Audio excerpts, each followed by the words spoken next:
Welcome everyone to CG seminar stroke webinar number 273, and at last we've got the opportunity to get our teeth into a significant system reset in the UK. I mean, the English system has been waiting for that reset since the Augur report was released. It's been about 1,000 days, I think, between the release of that report and the government's response last week. So we now have the opportunity to look at that response and consider what a system reset means in this case. And to do that, we have with us Claire Callender, Chris Millward, and James Robson, who's got a pre-recorded segment. And we look forward to the Q&A, and I'll introduce our speakers in a moment, but let me first take you through the webinar protocols. Apologies to those who've heard this all before. Now, remember that the webinar is being recorded. It'll be posted online on the CG website within 48 hours or so, and it goes up onto YouTube, and we're finding it's being used more extensively on YouTube than it is on the day of the webinar. Transcript of the chat function conversation is also posted on our website. Now, during the webinar, please keep yourself muted unless you've been asked to speak or you're in the process of asking a question. Excuse me. There's no need to have your video on either during the webinar, but we'd like you to turn on your video and your audio, of course, when you come into the Q&A. We recommend using the speaker's view setting, which is in the top right-hand corner there, so you can more clearly see who is talking during the webinar. Now, to ask a question, and we do encourage you to put forward your ideas and ask your questions of the speakers, use the chat function, post what you want to say there, and I'll select participants into the Q&A on the basis of what's coming forward in the chat. That means come forward early if you want to be in the chat. If you bring forward your comment or your question in the last 5-10 minutes, you may miss out because we usually have a full speaker list towards the end. When you're invited to ask your question, of course, you unmute yourself. We'd like you to turn on your video as well, and then state your name, where you are from, and then make your statement or ask your question. Now, it's a delight to introduce our three speakers today. James Robson is a departmental lecturer in higher education at the University of Oxford and Associate Director of SCOPE, which is a research centre focused on tertiary education, and is also a CG co-investigator in the project on the role of research in higher education. Claire Callender, CG's renowned Deputy Director and expert on student loans and the burden of student loans, leads that project for us, and also is the head honcho of our graduate labour market and equity project, where Golo Hinseki carries the bulk of the research. Claire is well published and well known to you all. Chris Millward is our third speaker. Chris was, until recently, the Director of Widening Participation at the Office for Students. He's now Professor of Practice in Education Policy at the University of Birmingham, and has been already a notable speaker in our series, leading the 2022 webinar program with a very much watched and much commented on webinar in January. So we look forward to what our three speakers will say. Well, I'm absolutely delighted to contribute to this. For those of us concerned about the future of higher education, last week was a rather exciting one with the publication of the English government's series of policy documents and consultations, which are in part a response to the long-awaited reflections on the Augur review of post-18 education and funding, which originally was published back in 2019. Now, these documents that the government produced outline a whole variety of changes. So they potentially can have an impact on what type of qualifications and courses are provided, with a move away from traditional 3-year undergraduate degrees to more vocational and lower level qualifications to achieve a greater diversity of provision. They could affect who provides courses with a move away from universities to further education, colleges, and more diverse providers, again, beyond the boundaries of the higher education sector as we know it. And the proposals could affect who studies, with a move away from 18-year-old school leavers towards more adults, and especially those who are employed. And it could also influence how people study, their mode of study, with a move away from 3-year full-time degrees to more flexible, bite-sized, modular, and part-time courses. Similarly, it could influence how many people study, the size of the sector, with various caps on student numbers, both direct caps and what I call caps through the back door, such as restricting access to student loans and hence higher education to those with minimum prior academic qualifications. And the reforms also, of course, seek to change how students and learning is funded and which students and what learning is funded through changes in the current student loan system and the proposed introduction of the lifelong loan entitlement. So the proposed reforms really are about the purposes, shape, structure, size and funding of tertiary education and how they should develop in the future. Taken together, and if implemented, and if the policies work, they do represent a very radical shake-up of the tertiary sector.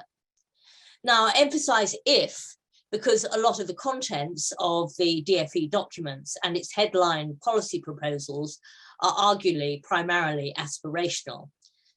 Who doesn't want reforms which, and I quote, encourage and enable students in England to access learning that leads to good outcomes and is aligned to the needs of the economy and society more broadly. Many of the proposals are woolly and lack any precision, hiding behind the promise of consultation. Some proposals are just one-liners, like the new National State Scholarship. Some proposals are unlikely to happen at all. And the policy rhetoric is full of contradictions, with policy suggestions pulling in opposite directions. And despite the potential reach of the proposed changes, there is no clear vision about the aims and purposes of tertiary education. That vital chapter and thinking is missing from these documents. Now, for the rest of my presentation, I want to turn to some plans that are actually firm, that will actually happen in relation to student finance. Now, in the opening pages of the government document, one of the government documents, when discussing the proposed changes to student funding, the government declares, and I quote, simply put, we need a fairer and more sustainable system for students and institutions, and of course the taxpayer, and we need a fairer deal for students. Fairer for taxpayers, decoded, means reducing the public expenditure on student funding. But will the changes the government is going to introduce make the system fairer for students, as the government claims? Now, for those of you outside of England who are unfamiliar with the loan system, basically the loans are income contingent. Students don't start to repay them until they have graduated and their income reaches a certain threshold. They then pay 9% of their income above that threshold until they've paid off their loans in full, or their debt is written off after a set number of years. Now, the key changes to be introduced for new entrants from 2023 are firstly that the tuition fees have been frozen. The student loan repayment threshold will be reduced to £25,000. The period when any outstanding debt is written off will be extended to 40 years, and the real interest rate on loans will be abolished, and the rate will be cut to RPI. So, do these reforms, do they address current students' concerns about loan repayments? Interestingly, the voice of graduates repaying their loans haven't been heard. And in our CG research, which I've conducted with Ariane de Gerdon, who's now at Twente University and who's in the audience today, we undertook 98 in-depth interviews with graduates to try and understand the impact of loans on their lives and what they thought about student loans. And these graduates provide important insights into the realities of high tuition fees and the resulting material and psychological burden of student loan debt, which hangs over their lives and feels never ending. Now, none of the graduates that we interview will be affected by these reforms because they're not being introduced retrospectively, creating a more complicated system and more inequalities and unfairness between different cohorts of graduates. But we can learn from current graduates' experiences of loans. Those who devise the student loan system argue that graduates have nothing to worry about, repayments are based on ability to pay, and outstanding debt is eventually forgiven, and that they see the system as progressive and benefiting lower paid graduates. However, despite these inbuilt safety nets, graduates experience student loan debt as a burden, albeit to different degrees. So, for example, John thinks his debt is like, and I quote, a ball and chain. It's always present, and you know it doesn't get paid off. And I feel like it's currently almost like a heavy bag I have to carry. Mary characterizes her debt as an insane amount, just ridiculous. It's beyond comprehension. For some graduates in our study, the sum is so large, it becomes meaningless and results in graduates distancing themselves from the debt as a way of coping. For others, the sheer size of their debt weighs upon their mind. It's something they think about a lot, causing anxiety and despair. And the proposed government reforms will not make any difference to the feelings of graduates like John and Mary. Most importantly of all, the total amount that students borrow will hardly change at all as a result of these changes. The DFE calculate that the freezing of the tuition fee loans will reduce total graduate debt for those starting a 3-year course in 2023-24 by just £780. And yet they reckon that these graduates will end up owing over £66,000. And once we add interest, which will be lower than previous cohorts, then their overall debt will rise to over £68,000. So it's unlikely that these changes are in any way going to have any impact on the feeling of the burden of debt. The planned reduction in interest rates, however, will be very welcome by the graduates we interviewed. The graduates in our study are annoyed about the interest rates that their loans attract, which leads very often to ever-growing debt. They believe the interest rates are too high and are unfair, especially the post-2012 graduates who are paying interest of inflation plus 3%. Paul, watching his debt constantly rise despite his repayment, declares, "It makes you feel sick and horrible, an absolutely horrible feeling inside your chest and stomach." But although future graduates will be spared real interest rates and their overall debts won't rise so much, graduates who started their studies in the decade between 2012 and 2023 will still see their debts rise. They will have to continue to be paying exorbitant interest rates. Is that fair? And the loans will continue to feel never ending. The government plans to extend the period when outstanding debt is written off by another 10 years, from 30 to 40 years, will exacerbate graduates' feelings that the loan repayment is never ending. Indeed, under the reforms, graduates will be in their 60s before their loan is written off. In future, we'll see both parents and their kids paying off their student loans simultaneously. And what will this impact will that have on intergenerational equality? In future, will middle-class parents still be able to give their kids a helping hand up the property ladder when they're still paying off their student loan debts? Peter, in our study, explains that after 10 years of repayments, I don't see a light at the end of the tunnel. I will just be in debt for the rest of my life. And graduates' knowledge that their debt will likely never be fully repaid only exacerbates and exaggerates the emotional and psychological toll of student loan debt.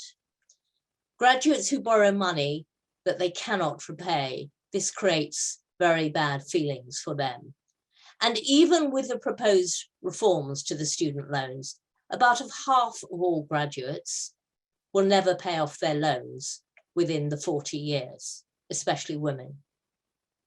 But worse still, more graduates will be brought into the repayment system, and for longer. So more will be paying their loans for nearly all their working lives. And they will be paying more money each month and over their lifetime. And lower middle earning graduates will have to start paying their loans earlier. They'll pay more in the years after graduation because of the lowering of the repayment threshold and the extended write-off period. The lifetime loan repayments will be higher for the bottom 80% of graduate earners under the new system, but lower for the top 20%, benefiting higher earning men, those from advantaged backgrounds, and those living in London. Low to middle earning graduates could be £20,000 worth off, and for some, their repayments will double. And these include women, some people from minority ethnic groups, those from disadvantaged backgrounds, and those living in areas outside of London. Is any of that fair and progressive? So, to conclude, the stress associated with large amounts of student loan debt means that graduates factor in their loans into their decision-making and their life choices. It can have a negative impact on their decision to take further study, their job and financial decisions, undermining graduates' quality of life and life goals. It can influence their day-to-day expenditure, such as cutting out some discretionary spending so that they can afford the loan repayments, and their long-term savings, such as for a deposit for a house. Clearly, student loan debt can change graduates' behaviour in ways that can potentially damage their lives and their aspirations. The planned reforms will not change this and could make things worse for a large proportion of graduates.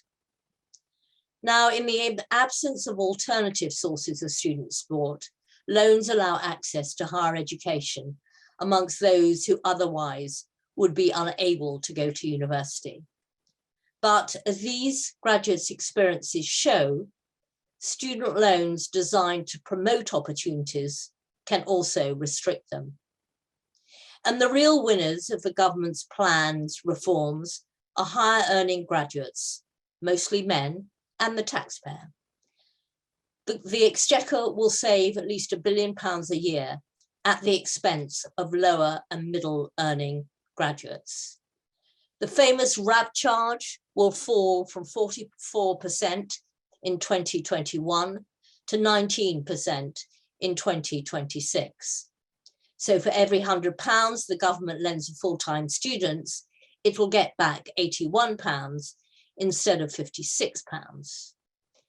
But as London economics so skillfully shows, these savings are a result of an accounting trick. And as Paul Johnson of the IFS has argued, the savings are delusional. Thank you. finally have the response to the Augur review. There's clearly a great deal to talk about here and only a limited amount of time, so I'm going to engage with an area that is in the commentary so far, the interface between higher education and further education, and what the response might mean for how we think about the tertiary sector as a whole. Up for consultation is the introduction of minimum eligibility requirements for access to student loan finance for undergraduate degrees.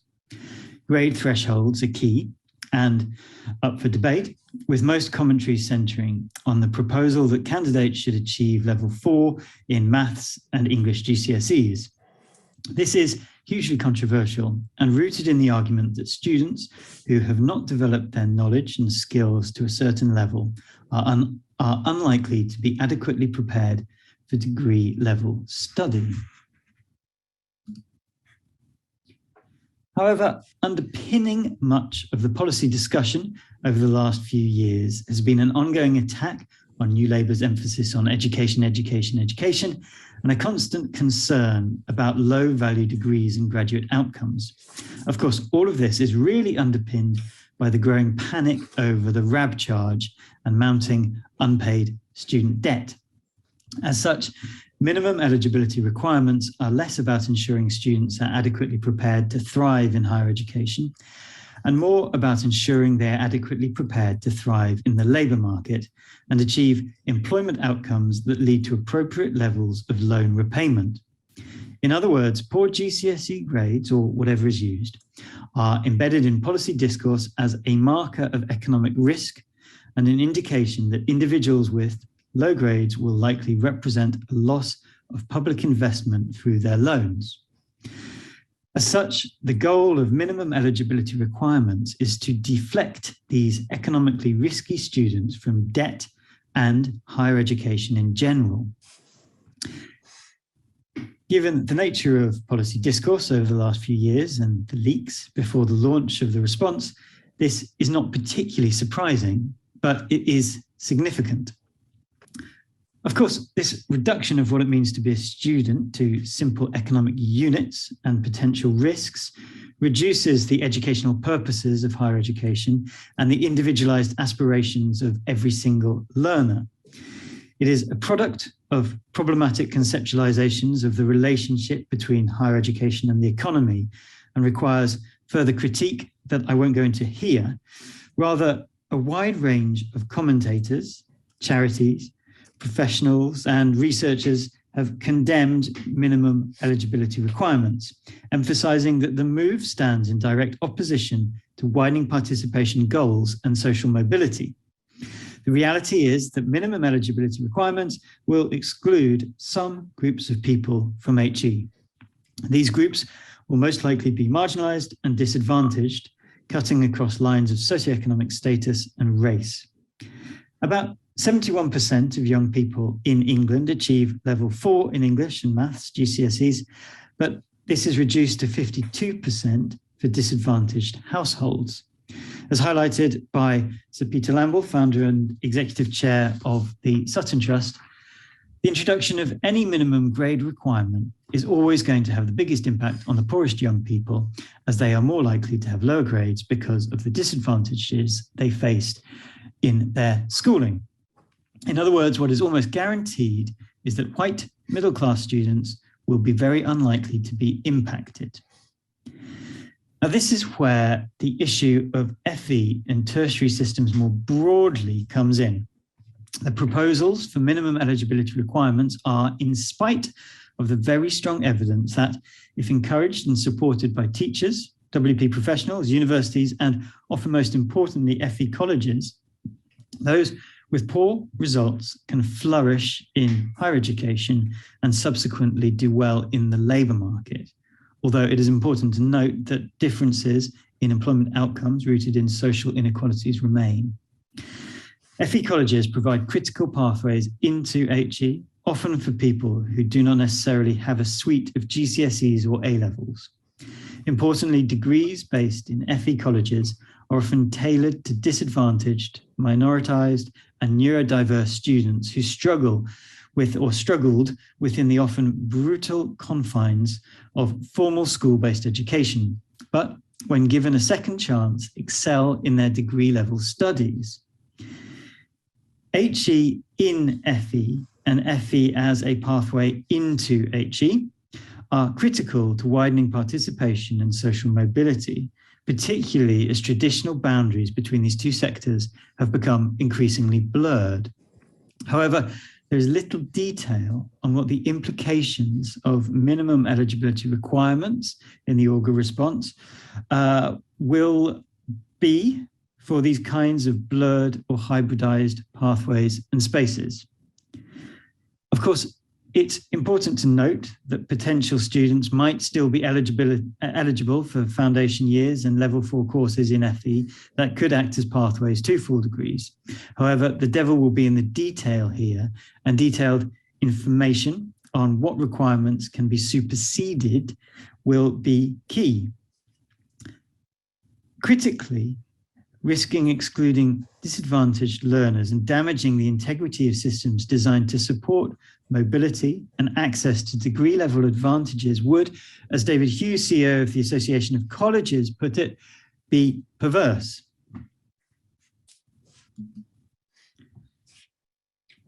The other critical point of intersection between HE and FE in relation to minimum eligibility requirements is, I think, much more subtle and much harder to evidence. It's rooted in systems of pressure and power that exist in education systems and shape pathways available to young people and how they think about their own futures. Now, Mary Cook has written a very interesting blog for HEPI, arguing that minimum eligibility requirements will actually improve widening participation. She suggests that by focusing on GCSEs, key widening participation interventions can focus on supporting those pupils who are struggling to achieve minimum grades in English and maths, but also it provides a clear point of focused support that will mean universities will shift access work away from Key Stage 5, A-level, to Key Stage 4, GCSE, which is where real barriers or the real barriers exist. This is a useful argument, and the importance of emphasizing the impact of educational structures and outcomes before A-level is key. It's also an optimistic argument. Unfortunately, my research into tertiary systems and structures, particularly how young people make choices about academic versus vocational pathways, has made me pessimistic here. I think it's absolutely critical to emphasize the validity of vocational pathways and the profound problems faced by an under-resourced FE sector wrestling with a lack of parity of esteem and policy making based on the assumption that vocational education and training is always right for other people's children. However, at the same time, across a range of projects, it's also clear that schools often push young people into vocational pathways very early on in their academic careers, not based on students' own aspirations, but on a perceived lack of fit to improve schools' outcomes or to pass on challenging students. Some young people are forcibly pushed away from educational pathways that lead towards HE.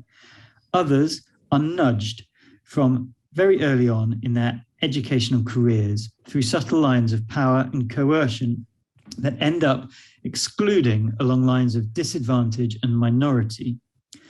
For me, minimum eligibility requirements are nudge theory 101 and risk becoming embedded in and another part of educational systems already designed to exclude the most vulnerable and disadvantaged young people from higher education. This is why analysis of the Augur response that positively asserts that minimum eligibility requirements will only impact 8% of the current cohort are disingenuous.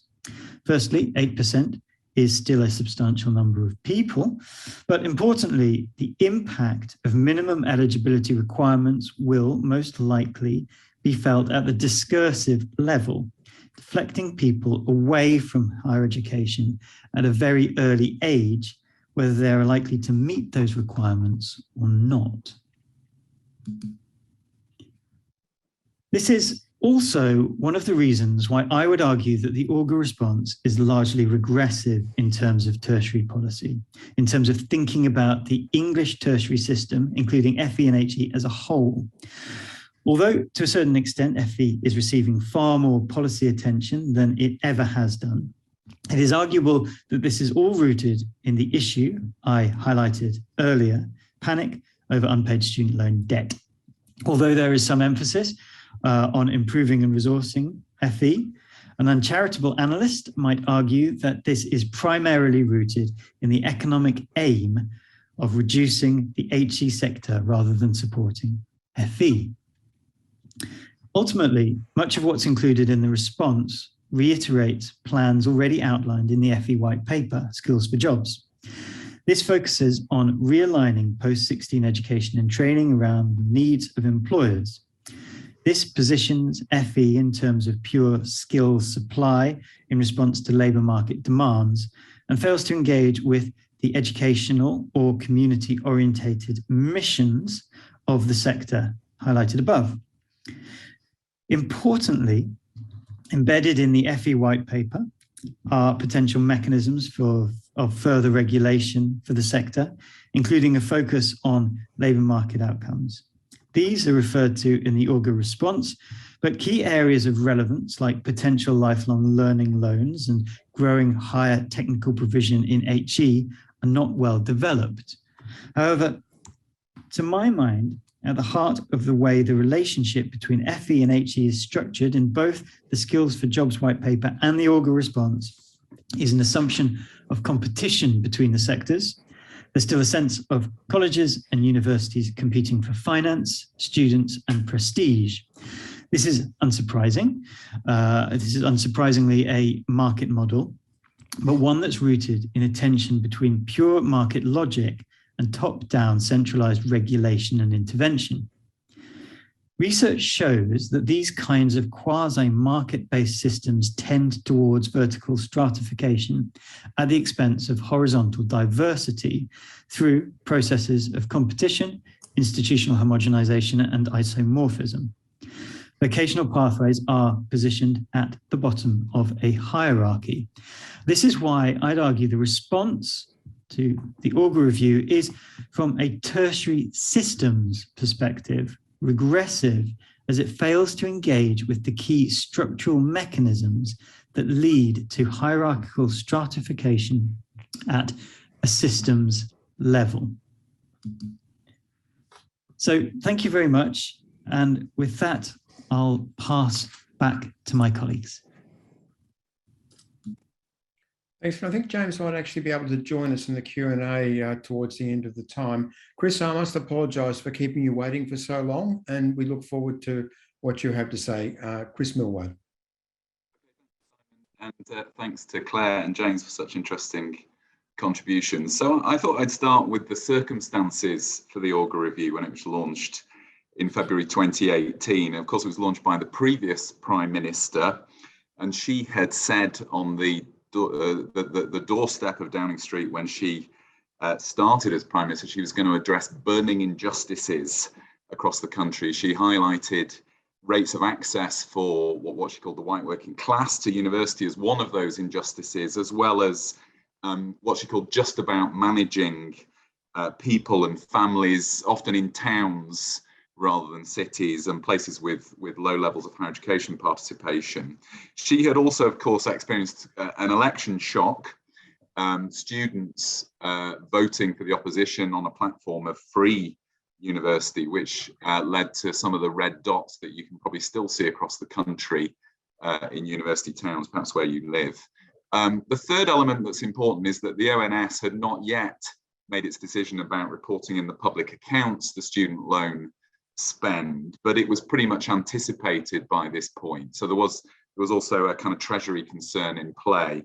So you've got kind of three areas of perceived unfairness, unfairness to students around cost, potentially to taxpayers in terms of the overall burden on the exchequer, but also to society as whole from the perspective of places and people with low rates of access to higher education, but also the prospects for people who weren't going into higher education and the places where they tend to live.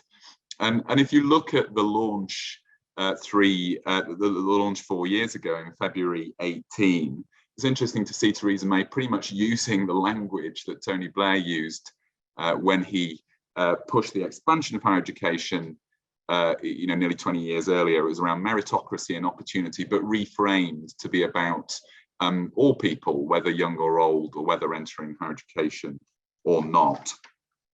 If we reflect on how we had reached that position in 2018, well, the ambition at the start of the century was to increase participation both through private and public contributions. And there was a very strong public interest investment through the teaching grant, some of which went towards addressing some of the issues that James has been talking about. So how do further education and higher education work together? How do you enable progression? How do you provide incentives for shorter courses like foundation degrees? How do you take higher education out to places where there are low levels of participation, in particular through a base in a further education college?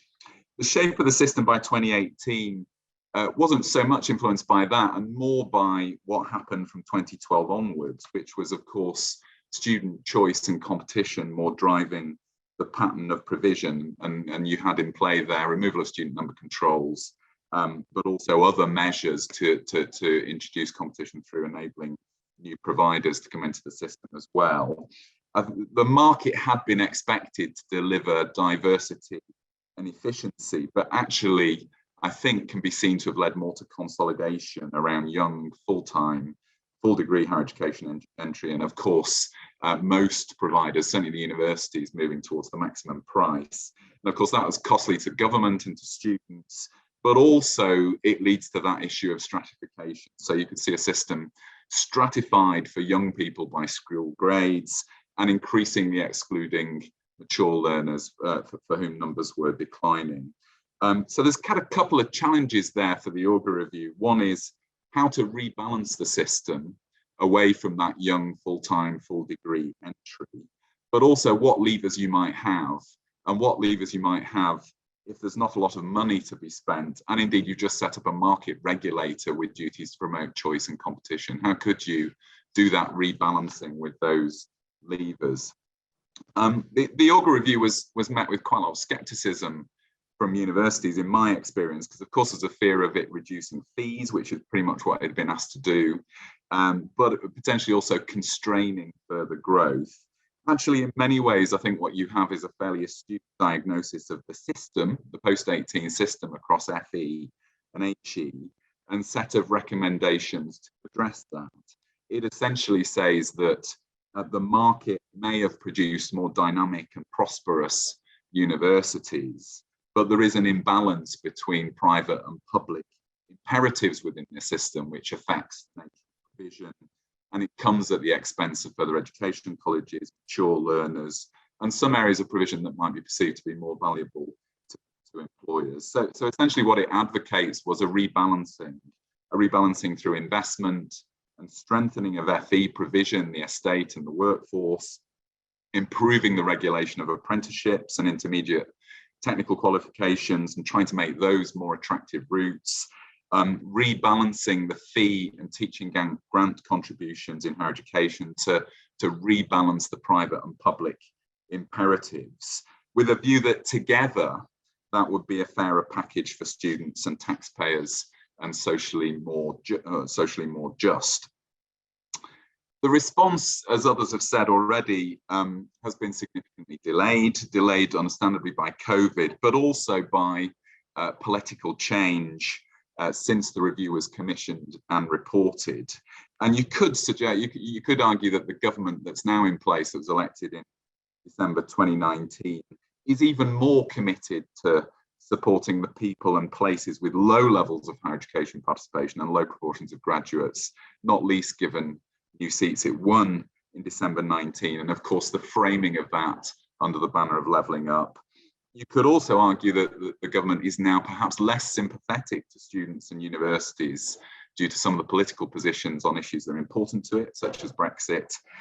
It also potentially has bigger fiscal problems than when the review was commissioned and it reported because of the cost of COVID and indeed rising living costs, affecting in particular universities, of course, given what happens to the fee, with the fee actually reducing in real terms without the government actually doing anything about it. So it could have led, the review could have led to a set of more radical changes, in my view, which could have been much less favourable to universities. It hasn't done, probably just due to a pragmatic desire to make what might be perceived to be improvements nearly halfway into a parliament. Also a sense in which higher education is recovering from COVID like everybody else. There is the existing erosion of the fee in real terms. And also importantly, there's a slightly uncertain cost around the lifelong loan entitlement. So we don't really know what shape that's going to take or what it will cost. And that adds a degree of uncertainty into the mix. So if we think about that context, how might it address those kind of three areas of unfairness that I talked about at the start? I'm not going to say a lot about fairness to students because Claire has spoken so eloquently and with such good evidence on all of that. On the taxpayer, again, there's much more expert modelling analysis from people like IFS and London Economics that others have already mentioned. It's perhaps worth summarising both elements by saying that where there are improvements, for example, to interest rate payments, where there may be improvements to the exchequer, they're balanced by other issues.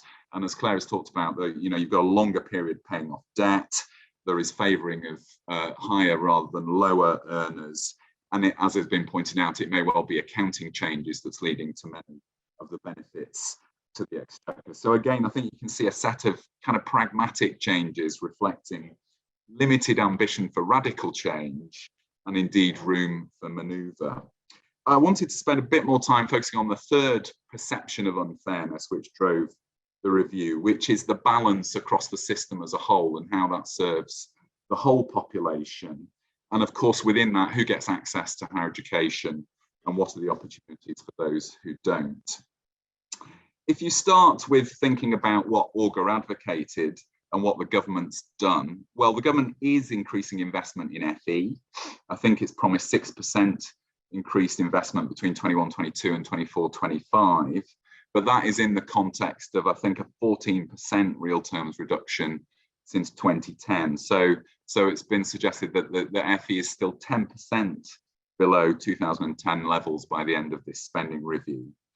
The government's also making improvements to the regulation of apprenticeships and to higher technical education, and improving the financing for studies of intermediate level qualifications. Is dealing with issues that were a concern to universities, like the relationship between degree awards and apprenticeship standards.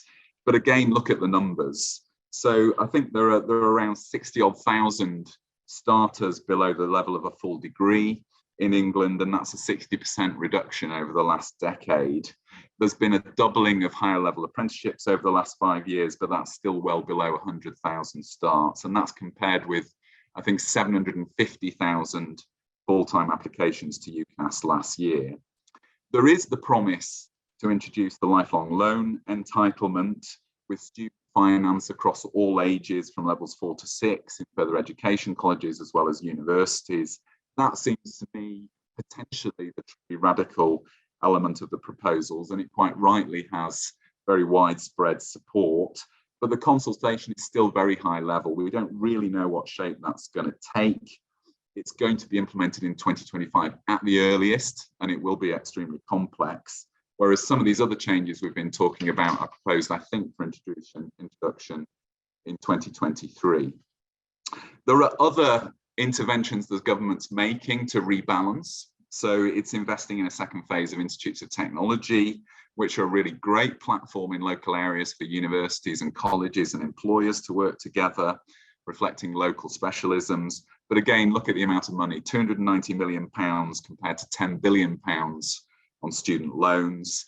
There's a promise of 300 million extra for the teaching grant to drive greater public interest into the shape of provision. But again, that takes you to, maybe 1.7, 1.8 billion pounds compared with 10 billion pounds on student loans. So there's not really the rebalancing between private and public imperatives within the system. I think it's still the case that routes other than young full-time, full degree entry into HE will be a minority pursuit. Investment in FE still in catch-up mode. The lifelong learning entitlement, the lifelong loan entitlement is potentially a radical departure, but still a long way off and uncertain. So if you're a parent, you know, there's still a lot of incentives for you to take the full-time young full degree route or to advise your children to do that. I don't think we've really got the rebalancing that the Auger review proposed. I think that takes me to my last point, which covers some of the ground that James also talked about, which is the consultation on minimum eligibility requirements for student finance. One of the issues for me is it's not actually that clear in the documents published what the purpose of the policy is. Is it to uphold quality? Is it to save money? Or is it to route more students away from young full-time, full degree higher education? Potentially it's all three, but I think there is a need for clarity over the purpose, and of course then to assess the impact of the different proposals on different groups of students and well below the level of regions and headline groups of students. If the purpose is quality, the question for me is, well, you have a regulator with statutory responsibilities for quality, so why make a national one-size-fits-all intervention to deal with that? Surely that's a job for university level or college level regulation by the regulator rather than a one-size-fits-all government intervention.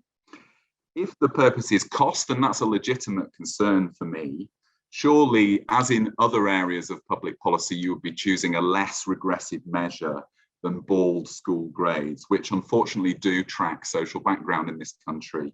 The attainment gap has been worsening. It was worsening before COVID, and that's even when you discount the influence of private schooling. So surely if it's about cost, as in other areas of public life, we would be looking at a less regressive measure. Lastly, if it's about rebalancing, well, so my worry is it will have the opposite effect. If the uncapped routes, level 4, level 5, high level apprenticeships, part-time, mature study, are associated with lower levels of achievement in school, lower levels of choice, then they will become less popular. Families will make every effort they can to get into the other routes and take steps to get there. And that itself will lower the prestige, lower the attractiveness of the routes the government is trying to encourage. So at that level, I think it's probably bad policy. So in conclusion, I think it's a less ambitious set of proposals at this point than was set out when the review was commissioned, or indeed that is in Auger. I think that reflects a limited appetite for radical reform post-COVID, halfway into a parliament, and some limited room for manoeuvre. The minimum eligibility requirement could, in my view, entrench rather than remove the two-tier system diagnosed by Auger, particularly if it's implemented before the lifelong loan entitlement, which for me is the most positive and interesting element of the proposals. That's it from me. Thanks, Simon. Look forward to hearing the questions. Well, thanks, Chris, and most compelling analysis by all three of our speakers today. Really grateful to you for putting so much thought and care into your presentations. I won't start with my usual question. Let's go straight into a bit of Q&A. I'm going to ask Susie Davis and Helen Carasso to come in that order. So we'll have two questions at the start. Susie. Hi, everyone. Thank you, Simon. Really interesting talks. My question is coming at it more from a schools angle or a school-university partnership angle.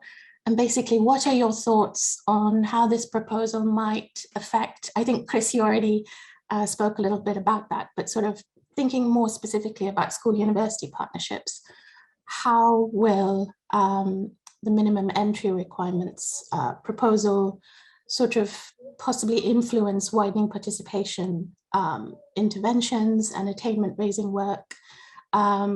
I have many fears about the minimum entry requirements, but one of them I fear is sort of focus, maybe a narrower focus for these interventions, perhaps in school-university partnerships, to the detriment of sort of, exposing, young people to sort of more facilitating subjects, dare I use that word, And, you know, and these subjects tend to help young people make competitive applications to elite institutions. So yeah, what are your thoughts on the widening participation angle, specifically on school-university partnerships?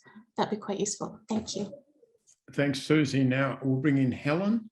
Hello, and thank you everyone again. I'm picking up initially on Claire's comments, but also thinking about other people who've talked about the Treasury and their concern in this. To what extent did you find in talking to graduates, Claire, that this rather sort of, this hopelessness of the scale of debt makes them feel that, debt is just something they are never going to pay back, and that they then become less responsible financial citizens? And is this part of the concern that's coming out of some of these policy changes to try to get people to understand they are more likely to pay it back?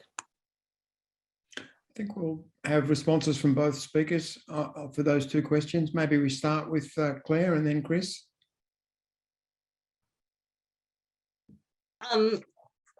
Susie, I mean, in that sense, you've got more experience than I have about university school partnerships, given your previous research.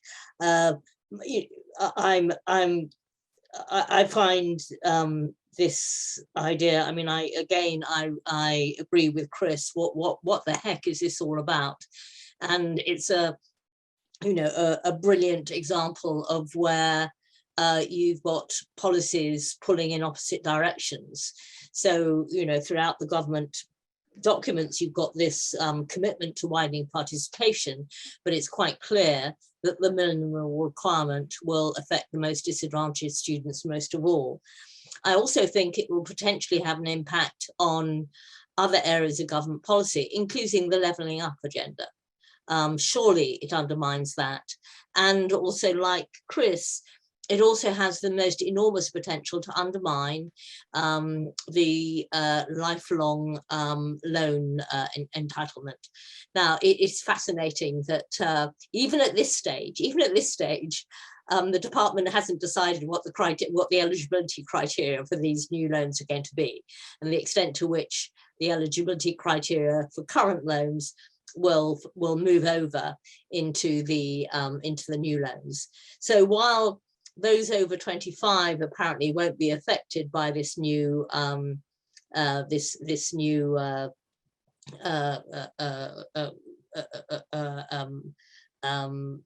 proposal, I still think it could damage the overall uptake and impact of the new entitlement, because this is absolutely aimed at people who may not have been through university or will have low-level qualifications but might want to reskill. So it also then has a knock-on effect for amongst potentially younger people about reskilling and upskilling.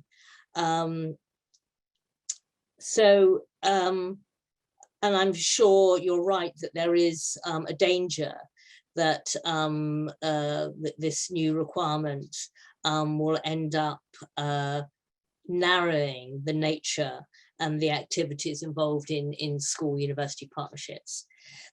Turning now to Helen's question, your question is, are graduates now more irresponsible as a result of the huge debts that they have? Well, what we find is that the large debts are working in one of two ways. So if, for example, if we take and we have a group of students who are eligible for the postgraduate loan. Okay, we actually interviewed two cohorts of students, one who was subject to the 2006 funding regime, one group subject to the 2012 regime. Now, what we find is that particularly amongst those in the 2012 cohort, that actually the level of debt can have one of two impacts. It can either deter them from, for example, doing postgraduate study. They don't want to take on yet more loan. Alternatively, we've also got examples of graduates turning around and saying, Christ, I'm up to my neck in debt. What the hell is another 10 grand?